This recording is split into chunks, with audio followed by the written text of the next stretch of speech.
2005-2006 की बात है। मैं अपने भाई के यहाँ टीवी देख रहा था और उस समय ऐसा था कि संडे को कार्टून नेटवर्क में पूरे हफ्ते के सारे एपिसोड से रीवॉच कर सकते थे। तो मैं ड्रैगन बॉल जी को दोबारा देखने के लिए टीवी खोला, पर वहाँ कुछ और ही शो चल रहा था जो मैंने पहले कभी नहीं देखा। और समझ लो उस शो ने मेरा अटेंशन तुरंत ग्रैब कर लिया, क्योंकि किस्मत से मैं जो एपिसोड देख रहा था वो ली वर्सेस गारा वाला मैच था। उन कैरेक्टर्स के कोक देख के जैसे गारा सिर्फ खड़ा हुआ है पर उसकी बालू से बचा रही, और फिर ली का स्पीड में चल के गुद्देलात मारना इतना धाकड़ लग रहा था भाई साहब। वो फाइट शुरू होते ही अपन लोग ली को जिता रहे होते हैं, पर फिर हम लोगों को एहसास होता है कि गारा का डिफेंस अनमैच्ड है। और उसके बाद ये सीन होता है। ये तुम वो सीन कह सकते हैं जिसके वजह से मैं आज नारुतो का फैन हूँ। लाइक जब ली अपने एंकल वेट्स को उतार के हाथ में लेता है तो ऐसे पकड़ा रहता है जैसे सच में बहुत हल्के से है और इनको उतारने से क्या ही फर्क आ जाएगा। यहाँ तक कि मुझे याद है कि टिमारी उसमें सेम यही कमेंट पास करती है। पर जैसे ही भाई उन्हें जमीन में ड्रॉप करता है भाई साहब, सिर्फ ये सीन जिस तरीके से प्ले आउट किया, इतना जीनियस स्टोरी टेलिंग थी ये। तब मेरा दिमाग कैलकुलेट करने लगा कि साला इसको लगाए भी ली काफी तेज था, अब भाई क्या होगा। और जैसे ही वो पहले एक्शन लेता है और इतना ज्यादा तेज हो जाता है कि दिखना बंद हो जाए, मेरा दिमाग आराम से मान रहा था कि हाँ दिस इज बिलीवेबल। तुरंत मम्मी से बोला कि मुझे भी एंकल वेट्स दिला दीजिए। तो ये फन एस्पेक्ट था जिसने मुझे ग्रैब किया।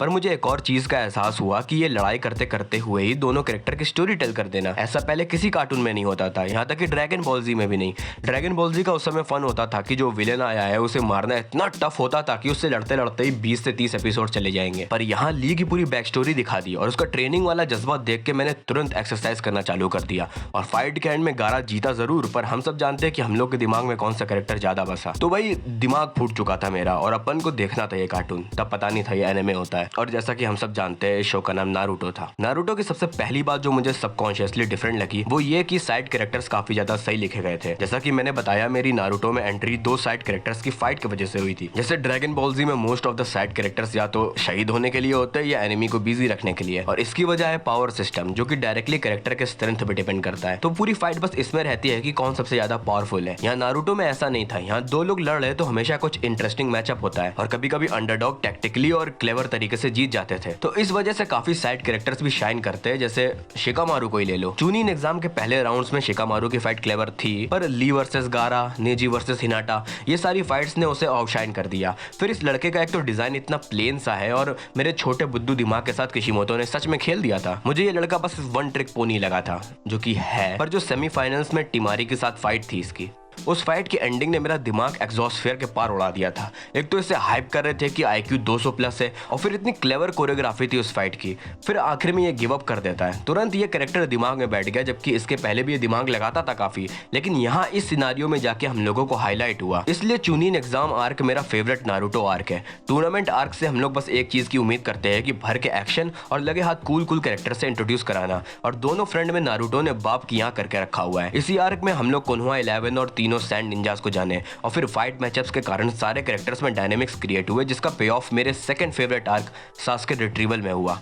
ये आर्क कितना धाकड़ लगता है मुझे, क्योंकि हर एक कैरेक्टर को शाइन करने का मौका मिला। सारी की सारी फाइट्स धाकड़ थी। चोजी, नेजी, यहाँ मैं कीबा के लिए काफी खुश था, और फिर अपना ली भाई का ड्रंकन फिस्ट। और जैसा कि मैंने बताया, चूनिन एग्जाम में कैरेक्टर्स के बीच जो डायनेमिक क्रिएट हुए उन्हें यहाँ यूज किया गया। जैसे शिकामारू को बचाने टिमारी आती और ली को बचाने गारा। सिर्फ सही जगह सही कैरेक्टर्स को लाने से स्टोरी बिना मेहनत किए कैरेक्टर डेवलपमेंट की इज्जत कर रही। और फिर ये सब का bomb final battle Naruto versus Sasuke में फूटता है। मैं शिपुडेन को हिट नहीं देना चाहता, पर ये वाली फाइट फाइनल बैटल से बहुत ज्यादा ऊपर है। इसमें दोनों की बातों का काफी भार था। एक लौंडा अपनी लॉस्ट फैमिली को अवेंज करने के लिए जो नई फैमिली बनी है उन्हें छोड़ के जाने को तैयार था, और दूसरी तरफ वो लौंडा जिसके पास कभी फैमिली नहीं थी, पर जब बन गई तो जिसे सबसे क्लोज समझता था वही छोड़ के जा रहा। तो ये सब चूतियापा डीप कैरेक्टराइजेशन सब बढ़िया है, पर खास बात नारुतो की ये है कि इन कैरेक्टर के स्टोरी के साथ फाइट कोरियोग्राफी काफी धाकड़ होती है। मैंने जब पहली बार जाबुजा वाली फाइट देखी थी और नारुतो को पहली बार दिमाग लगाते देखा था शैडो क्लोन जुत्सु से, तो सारे निंजुत्सु गेंजुत्सु के रूल के वजह से फाइट सीक्वेंस इतने कूल हो जाते हैं और ऐसा लगता कि मैं बहुत दिमागी चीज देख रहा जब दोनों ओपोनेंट्स एक दूसरे को चकमा देते हैं। और इस चीज में नारुतो बहुत बढ़िया कैरेक्टर है। किशिमोतो ने अपने मेन प्रोटैगनिस्ट को बहुत सोच समझ के एबिलिटी दी है। नारुतो को फाइट करते देखना बहुत ज्यादा फन होता है, खासकर जब वो अपने शैडो क्लोन जुत्सु को क्लेवर वे में यूज करता है। गूफी लेकिन टैक्टिकल। मुझे लगता था पहले कि सास्के ब्रेन वाला आदमी है,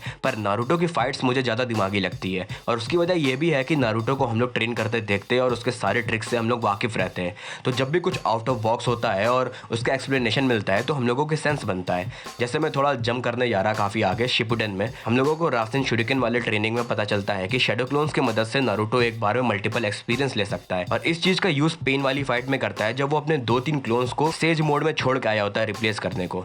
ऐसा बढ़िया यूसेज था इस गिमिक का, तो ये चीज हम लोगों की ज्यादा सेंस बनाएगी उससे जब सास्के ओरोचिमारू को मार के दियोदरा से लड़ता है। उसके किसी भी ट्रिक से हम लोग वाकिफ नहीं थे, उल्टा ये दियोदरा वाली फाइट इसलिए रखी गई थी जिससे उसकी सारी ट्रिक्स हम लोगों को पता चल जाए। पर क्या फायदा ये सब का जब मांगे को खुलने के बाद अमातेरासु, सुकियोमी, कागुत्सुची और सुसानु यूज करना है उसे, और मांगे को की सारी एबिलिटीज ओवर पावर्ड थी, तो टैक्टिकल अप्रोच और कम हो जाता है। लेकिन इताची काफी स्मार्टली सुकुयोमी यूज करता था, कभी रिंग में आंखें लगा देता था, कभी कौवे में, भाई फिर जीनियस लौंडा था। पर ये टैक्टिकल फाइटिंग सिर्फ जरूरी नहीं होती, ओवर पावर्ड अटैक से भी तुम बढ़िया स्टोरी टेलिंग कर सकते हो। और सबसे बढ़िया एग्जांपल है इसमें जोजो का विलेन योशिकागे कीरा। तो सारे साइड कैरेक्टर्स इसी प्रॉब्लम में फंस जाते हैं, या तो उनकी एबिलिटी डायरेक्ट यूज करने वाली होती है, जैसे पेन का शिनरा टेंसे, डायरेक्ट शॉकवेव, मदारा का मीटियोर और चिदोरी और रासेनगन भी, या फिर कॉम्प्लेक्स होती है पर हम लोग उन कैरेक्टर्स को फॉलो ही नहीं करते, तो सारे फ्लैशी मूव्स उनके पिछवाड़े से निकाले लगते हैं, जिसे देसी भाषा में हम लोग एस पुल आउट कहते हैं। जैसे सारी मांगेको की एबिलिटीज हो गई, कामुई, इजानागी, इजानामी वगैरह। ये सारी एबिलिटीज से क्या ही तुम मैचअप बना पाओगे जब तुम्हारे पास दूसरे डायमेंशन में भेज देने की ताकत हो, पूरी रियलिटी चेंज कर देने की ताकत हो। इसको क्लेवरली फाइट में दिखाई नहीं सकते, बस पेपर में धाकड़ लगती है सब चीजें। इस समय मेरे दिमाग में नारुतो के अलावा सिर्फ 2 कैरेक्टर समझ आते हैं जो इस प्रॉब्लम के अंदर नहीं आते हैं। पहला शिकामारू, क्योंकि हम लोग ऑलरेडी जानते हैं उसके पास सिर्फ एक ही एबिलिटी है, तो भाई की फाइट में हम लोग उस एबिलिटी को किस नए तरीके से यूज करेगा वो देखने में ध्यान देते हैं। और दूसरा कैरेक्टर है अकात्सुकी का हिडान। इस भाई की एबिलिटी इतनी यूनिक इसलिए है क्योंकि उसे ये जब चाहे तब यूज नहीं कर सकता,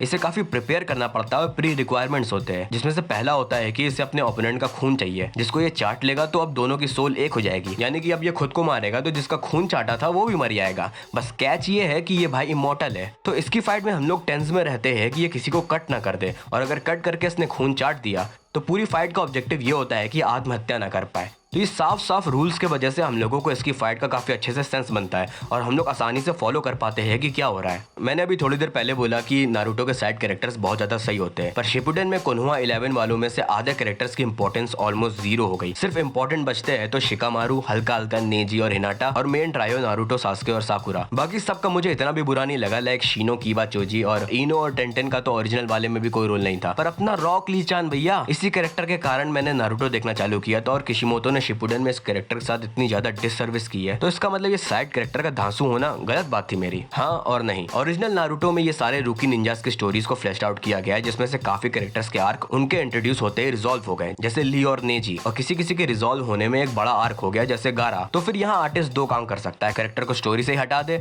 या फिर उनको बीच बीच में हल्का हल्का शाइन करने वाला मोमेंट देते रहे, जैसे शिपुडेन में हिनाटा को मिलता है, या कोनोहामारू को भी ले लो। जरूरी नहीं कि फुल फाइट हो, बस हल्का सा मोमेंट भी कैरेक्टर को सर्विस दे देता है, पर किशिमोतो ने ये दोनों नहीं किया। शिपुडेन भी नारुतो की ही स्टोरी थी, बस यहाँ फर्क इतना था ओरिजिनल से कि पहले में किशिमोतो रूकी निंजास को साइड में फ्लैश आउट कर रहा था और शिपुडेन में विलेंस के ग्रुप अकात्सुकी को। और हम सब जानते हैं उस जगह भाई ने कैसा काम किया है। नारुतो के किसी भी फैन से उनके फेवरेट कैरेक्टर पूछो तो काफी चांसेस होंगे इन्हीं साइड कैरेक्टर में से एक होगा। इताची पेन किसे नहीं पसंद है। और फिर हिडान के बारे में ऊपर मैंने बताया ही, यहाँ तक मुझे ससोरी, दियोदरा भी काफी सही लगते थे, और ओबिटो की तरफ मैं जाऊंगा ही नहीं वरना वीडियो और लंबी हो जाएगी। तो ये सारे विलेंस को एक एक करके पूरा आर्क मिला है, और ये ओवर पावर्ड विलेंस को फ्लैश आउट करने से 2 चीजें हो जाती है।